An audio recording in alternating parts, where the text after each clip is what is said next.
ನಮಸ್ಕಾರ. ಮುತ್ತರಾಜ್ ಗೌಡ್ರು ಅಂತೇಳಿ. ನಮ್ಮ ದೇಶದಲ್ಲಿ 140 ಕೋಟಿ ಜನ ಇದ್ದಾರೆ. 140 ಕೋಟಿ ಜನ ಆಶೀರ್ವಾದ ಮಾಡಿದ್ರು. ಮುಖ್ಯಮಂತ್ರಿ ಬೇಕಾದ್ರೆ ಆಗ್ಬೋದು, ಪ್ರಧಾನಮಂತ್ರಿ ಬೇಕಾದ್ರೆ ನಮ್ಮ ದೇಶ ಚೆನ್ನಾಗಿರ್ಬೇಕಾದ್ರೆ ಮೋದಿಯವರು ಇನ್ನೊಂದು ಸಾರಿ ಪ್ರಧಾನಮಂತ್ರಿ ಆಗಬೇಕು.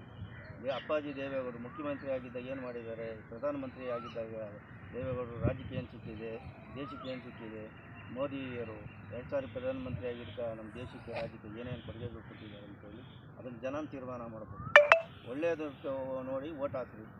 ಈ ದೇಶ ಮಾಡೋರ್ಗೆ ರಾಜ್ಯ ಮಾಡೋರ್ಗೆ ಓಟ್ ಹಾಕ್ಬಿಟ್ಟು ರಾಜ್ಯ ಯಾಕೆ ಮಾಡೋಕ್ಕೆ ಹೇಳ್ತೀರಾ, ದೇಶ ಯಾಕೆ ಮಾಡೋಕ್ಕೆ ಹೇಳ್ತೀರಾ? ದಯವಿಟ್ಟು ನಮಸ್ಕಾರ.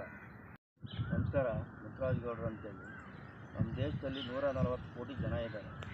140 ಕೋಟಿ ಜನ ಆಶೀರ್ವಾದ ಮಾಡಿದ್ರು. ಮುಖ್ಯಮಂತ್ರಿ ಬೇಕಾದ್ರೆ ಆಗ್ಬೋದು, ಪ್ರಧಾನಮಂತ್ರಿ ಬೇಕಾದ್ರೆ ನಮ್ಮ ದೇಶ ಚೆನ್ನಾಗಿರ್ಬೇಕಾದ್ರೆ ಮೋದಿಯವರು ಇನ್ನೊಂದು ಸಾರಿ ಪ್ರಧಾನಮಂತ್ರಿ ಆಗಬೇಕು.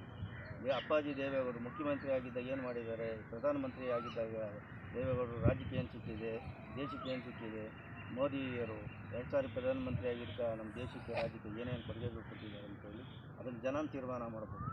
ಒಳ್ಳೆಯದು ನೋಡಿ ಓಟ್ ಹಾಕ್ರಿ.